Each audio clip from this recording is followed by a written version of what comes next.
بسم اللہ الرحمن الرحیم نحمدہ و نصلی علی رسولہ الکریم اما بعد۔ جیسے آپ حضرات کو معلوم ہے کہ اس سلسلہ میں ہماری حاضری ہوتی ہے کہ دینی اور شرعی مسائل بیان کیے جاتے ہیں، تو مسائل کا سلسلہ شروع کرتے ہیں۔ وہ یہ ہے کہ سب سے پہلے جو ہے نا، ایک دوست نے یہ سوال کیا ہے کہ اگر گھر کے اندر تراویح پڑھی جائے اور تراویح کے اندر جو ہے 2 منزلیں ہوں گھر کی، اور اوپر والی منزل میں امام صاحب اور اس کے ساتھ جو ہے کچھ مرد ہوں، اور نچلی منزل پر جو ہے عورتیں ہوں، تو آیا اس صورت کے اندر جو ہے ان عورتوں کی امام کی اقتداء کرنا درست ہے یا نہیں ہے؟ تو جی جواب یہ ہے کہ ان کی اقتداء درست ہے جبکہ امام کے افعال کا ان کو پتہ چل رہا ہو، یعنی امام جو ہے وہ رکوع میں جا رہا ہے یا سجدے میں جا رہا ہے، تو بہرحال اس صورت کے اندر نچلی منزل کے اندر عورتوں کی اقتداء اس امام کی درست اور جائز ہے، اس میں کوئی ممانعت نہیں ہے۔ یہ دوسرا مسئلہ محمد ندیم صاحب نے تحصیل پروا سے پوچھا ہے۔ وہ پوچھتے ہیں کہ جی یہ ہمارے دیہاتوں میں جو صبح سحری کے لیے جگایا جاتا ہے، تو آیا اس جگانے کی شرعاً اجازت ہے یا نہیں ہے؟ تو جی جواب یہ ہے کہ صبح سحری کے لیے جگانا، اس کی اجازت تو شریعت میں موجود ہے۔ وہ اس طرح کہ حضرت بلال رضی اللہ تعالیٰ عنہ جو ہیں اذان دیا کرتے تھے، وہ نبی علیہ الصلوۃ والسلام نے حضرات صحابہ سے فرمایا کہ لا یغرنکم اذان بلال، فرمایا بلال کی اذان جو ہے تمہیں دھوکے میں نہ ڈالے۔ وہ تو اذان اس لیے دیتے ہیں کہ جو لوگ پہلے سے جاگے ہوئے ہیں اور تہجد میں مصروف ہیں، وہ جو ہے گھر واپس لوٹ جائیں اور سحری کر لیں، اور جو ابھی تک جاگے نہیں ہیں وہ جاگ جائیں اور سحری کر لیں اور تہجد پڑھ لیں۔ تو بعد میں اس سے اتنا ثبوت ضرور ملتا ہے کہ شرعاً جو ہے جگانا تو جائز ہے، اس کی تو اجازت ہے، گنجائش ہے۔ ہاں البتہ یہ سپیکر پر جو ہے مستقل طور پر نعت خوانی شروع کر دینا، یا جو ہے تقاریر لگا دینا، یا جو ہے اس طرح خود تلاوت کرتے رہنا اور بار بار سیرن بجاتے رہنا، تو یہ شرعاً درست نہیں ہے۔ کیونکہ دیکھو کہ بعض لوگ ایسے ہوتے ہیں جو بالکل بوڑھے کمزور لوگ ہوتے ہیں، روزہ نہیں رکھ سکتے، اور بعض جو ہے ان کے اندر مریض ہوتے ہیں جو روزہ نہیں رکھ سکتے، بعض بچے ہوتے ہیں تو ان کو تکلیف ہوتی ہے۔ حالانکہ آپ علیہ الصلوۃ والسلام نے تو امام کے لیے یہ حکم فرمایا کہ جو امام نماز پڑھائے تو فَلْيُخَفِّفِ الصَّلَاةَ کے الفاظ آتے ہیں کہ وہ نماز جو ہے زیادہ طویل نہ کرے، یعنی مختصر نماز پڑھائے۔ کیوں بھائی؟ اس لیے کہ فَإِنَّ فِيهِمْ الضَّعِيفَ وَالْكَبِيرَ او المسافر، فرمایا کہ اس کے اندر جو ہے نماز میں کمزور لوگ بھی ہوتے ہیں اور مسافر لوگ بھی ہوتے ہیں، بڑی عمر کے لوگ بھی ہوتے ہیں۔ تو بہرحال جب نماز کے اندر یہ حکم ہے کہ وہ ذرا مختصر کی جائے تاکہ پچھلے لوگوں کو پریشانی نہ ہو، تو پھر اس کی اجازت کہاں ہوگی کہ مسلسل جو ہے خود آدمی شروع ہو جائے، یا جو ہے موبائل پر کوئی نعت وغیرہ لگا دے یا تقریر لگا دے، تو اس سے لوگوں کو تکلیف ہوتی ہے۔ بہرحال جگانے کی اجازت ہے، لیکن وہ اپنی حد کے اندر رہ کر۔ وہ اس طرح کہ مثلا جب جگانا ہے 1-1.5 گھنٹہ پہلے، تو تھوڑا سا سیرن بجا دیا جائے تاکہ لوگوں کو ایک قسم کی اطلاع ہو جائے، اور پھر اس کے بعد جو ہے درمیان کے اندر وقفے سے کبھی جو ہے نا ٹائم بتا دیے جائے، تو یہ جائز ہے، لیکن بار بار پریشان کرنا یہ جائز نہیں ہے۔ اور ایک مسئلہ جو ہے پوچھا ہے ہمارے بھائی صادق محمود صاحب نے فتح علی سے۔ وہ پوچھتے ہیں کہ عورتیں جو انفرادی طور پر گھر کے اندر تراویح کی نماز پڑھتی ہیں، تو آیا یہ انفرادی طور پر ان کی نماز 2-2 رکعت ہوں گی یا 4-4 رکعت ہوں گی؟ تو جی جواب یہ ہے کہ جو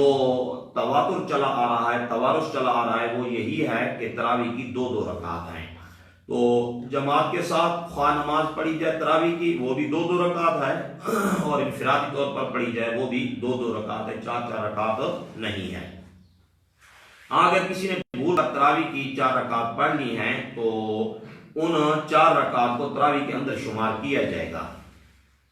اور ویسے بھی یہ تراویح کی حیثیت جو ہے سنت اور نفل کی ہے، تو افضل یہی ہے کہ آدمی دو دو کر کے پڑھے۔ جی اسی طرح ایک مسئلہ ہم سے پوچھا ہے ہمارے محترم ہیں بھائی اشرف جوشی صاحب نے ضلع ٹانک سے، وہ پوچھتے ہیں کہ جس طرح مرد داڑھی مڈاتے ہیں تو یہ تو کبیرہ گناہ ہے، تو اسی طرح جو عورتیں اپنے سر کے بال بنواتی ہیں تو ان کے لیے کیا حکم ہے؟ تو جی جواب اس کا یہ ہے کہ جس طرح داڑھی مڈانا یہ مرد کی مردانگی، داڑھی جو ہے یہ مرد کی مردانگی کی علامت ہے،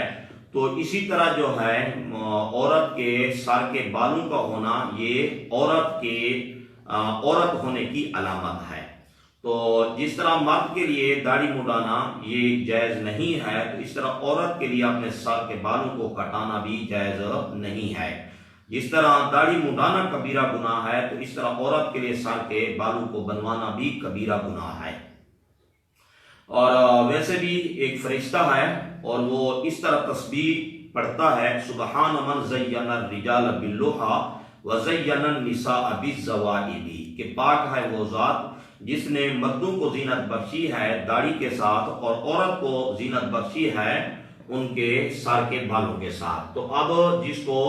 اللہ تعالیٰ زینت فرما رہے ہیں، مردوں کے لیے داڑھی زینت، عورتوں کے لیے سر کے بال زینت ہیں، تو اب اس زینت کو آدمی چھوڑ کر اپنی مصنوعی زینت اختیار کرے تو یہ جو ہے اللہ تعالیٰ کی تخلیق کے اندر تغییر بھی ہے، تبدیلی بھی ہے، اس لیے یہ شرعاً جائز نہیں ہے۔ جی اسی طرح ایک مسئلہ یہ پوچھا گیا ہے بھائی خلیل صاحب نے کوٹا سے یہ مسئلہ پوچھا ہے، ضلع اپنا ٹانک روڈ سے، وہ پوچھتے ہیں کہ تہجد کی جو نماز ہے، تہجد کی نماز کے لیے سونا شرط ہے اور تہجد کی نماز کس وقت میں پڑھی جاتی ہے؟ تو جی جواب یہ ہے کہ تہجد کی نماز جو ہے وہ رات کے آخری حصے میں پڑھی جاتی ہے، اور اس کے لیے سونا کوئی ضروری نہیں ہے کہ جو سو کر جاگے اور آخری حصے کے اندر تہجد کی نماز پڑھے وہ تو تہجد ہے۔ اگر کوئی آدمی جیسے آج کل رمضان المبارک ہے اور رات کو تراویح کے بعد جو ہے تلاوت میں مصروف رہے، ذکر و اذکار میں مصروف رہے، اور پھر جو ہے وہ سوئے نہیں اور رات کے آخری حصے کے اندر تہجد پڑھ لے، تو یہ کوئی تہجد نہیں ہوگی؟ نہیں بھائی، یہ بھی تہجد ہوگی، چونکہ عام طور پر ایسا ہے کہ آدمی رات کو سو جاتا ہے، سونے کے بعد جب اٹھتا ہے تہجد کی نماز پڑھتا ہے، تو عام طور پر یہی ہوتا ہے۔ اس لیے اللہ تعالیٰ نے اپنے نبی سے بھی یوں فرمایا کہ قم اللیل الا قلیلا نصفہ او انقص منہ قلیلا، تو یہ رات آدھی رات کے بعد آپ کو کھڑا ہونا چاہیے نماز، یہ تہجد کی نماز ہے۔ عام طور پر یہی ہے نا، تو اس وجہ سے یہی کہا گیا ہے، ورنہ جو ہے تہجد کی نماز آدمی جاگتا ہوا ہو اور رات کے آخری حصے میں پڑھ لے تو تب بھی درست اور جائز ہے، اس میں کسی قسم کی کوئی ممانعت نہیں ہے۔ اللہ اکبر۔ اور اسی طرح جو ہے ایک مسئلہ یہ پوچھا گیا ہے کہ آدمی روزے کی حالت میں اگر آدمی کو احتلام ہو جائے تو اس کے غسل کا طریقہ کار کیا ہے؟ تو جی جواب یہ ہے کہ اس کے غسل کا طریقہ کار وہی ہے جو عام حالات میں غسل کا طریقہ کار ہے۔ البتہ عام حالات میں جو کلی کرنے میں اور ناک میں پانی ڈالنے میں مبالغہ کیا جاتا ہے تو غسل کے اندر یہ مبالغہ نہیں کیا جائے گا۔ تو ہمارے بھائی اشرف جوشی صاحب یہ پوچھتے ہیں کہ بھائی کلی کرنا اور ناک میں پانی ڈالنا تو وضو کے اندر سنت ہے لیکن غسل کے اندر تو فرض ہے، تو اس کا تو فرض ادا نہیں ہوگا، تو پھر اس کا غسل کیسے ہوگا؟ تو جی جواب یہ ہے کہ ایک ہے مطلقاً کلی کرنا ناک میں پانی ڈالنا، اور ایک ہے کلی اور ناک میں پانی ڈالنے میں مبالغہ کرنا۔ تو کلی کرنا اور ناک میں پانی ڈالنا یہ تو فرض ہے، فرائض میں سے ہے، البتہ جو مبالغہ ہے یہ سنت ہے، یہ فرض نہیں ہے۔ جامع الفتاوی کی جلد نمبر 5 صفحہ نمبر 137 پر یہی بات لکھی ہوئی ہے کہ یہ کلی کرنا اور ناک میں پانی ڈالنا فرض ہے، لیکن غرارے کرنا اور اسی طرح ناک کے نرمے تک پانی پہنچانا، نرم ہڈی تک، تو یہ سنت ہے، یہ فرائض میں سے نہیں ہے۔ تو بہرحال اس کے غسل کا وہی طریقہ کار ہوگا جو عام حالات کے اندر غسل کا طریقہ کار ہے۔ جی قاری آصف صاحب نے ڈیرہ اسماعیل خان سے یہ مسئلہ پوچھا ہے کہ کن چیزوں سے روزہ ٹوٹ جاتا ہے اور کن چیزوں سے نہیں ٹوٹتا۔ تو جی جواب یہ ہے، یہ بات تو ذرا تفصیلی ہے، البتہ انہوں نے ایک بات یہ پوچھی ہے کہ کان میں دوا ڈالنے سے اور آنکھ میں دوا ڈالنے سے روزہ ٹوٹتا ہے یا نہیں ٹوٹتا۔ تو جی جواب یہ ہے کہ کان میں اگر دوائی ڈالی جائے یا تیل ڈالا جائے یا خود بخود تیل چلا جائے تو اس صورت کے اندر روزہ ٹوٹ جاتا ہے، اور آنکھ کے اندر دوائی اگر ڈالی جائے تو اس سے روزہ نہیں ٹوٹتا، اور اسی طرح اگر ناک میں دوائی ڈالی جائے تو اس سے بھی روزہ ٹوٹ جاتا ہے۔ باقی بہت ساری چیزیں ہیں جن سے روزہ ٹوٹتا ہے اور بہت ساری چیزیں ایسی ہیں جن سے روزہ نہیں ٹوٹتا، مثلا انجیکشن لگانے سے روزہ نہیں ٹوٹتا، اور اسی طرح خواہ وہ انجیکشن جو ہے رگ کے اندر لگایا جائے یا گوشت کے اندر لگایا جائے، ان دونوں صورتوں میں روزہ نہیں ٹوٹتا۔ اور اسی طرح کوئی روزے کی حالت میں سخت مریض ہو جائے اور اس کو ڈرپ لگانے کی ضرورت پڑ جائے تو بہرحال اس سے بھی روزہ نہیں ٹوٹتا، لیکن ہر آدمی ڈرپ لگانے کی کوشش نہ کرے، یہ ہے صرف مجبوری کی صورت میں، اس سے روزہ نہیں ٹوٹے گا۔ باقی سرما پہننے سے روزہ نہیں ٹوٹتا، اور سر پر تیل لگانے سے روزہ نہیں ٹوٹتا، اور اسی طرح جو ہے کلی کرنے سے روزہ نہیں ٹوٹتا، غسل کرنے سے روزہ نہیں ٹوٹتا۔ تو بہرحال بہت ساری چیزیں ہیں جن سے روزہ نہیں ٹوٹتا، اور بعض چیزیں ہیں جن سے روزہ ٹوٹ جاتے ہیں۔ انشاءاللہ آپ جب اس بارے میں کوئی سوال کریں گے تو انشاءاللہ آپ کو اس کے بارے میں تسلی بخش جواب دیا جائے گا۔ اور آخر میں درخواست کرتا ہوں کہ جو بھی مسئلہ ہو آپ ہمارے واٹس ایپ گروپ پر بھیج سکتے ہیں، اور یہاں کمنٹس کے اندر بھی پوچھ سکتے ہیں، انشاءاللہ آپ کو اس کا تسلی بخش جواب دیا جائے گا۔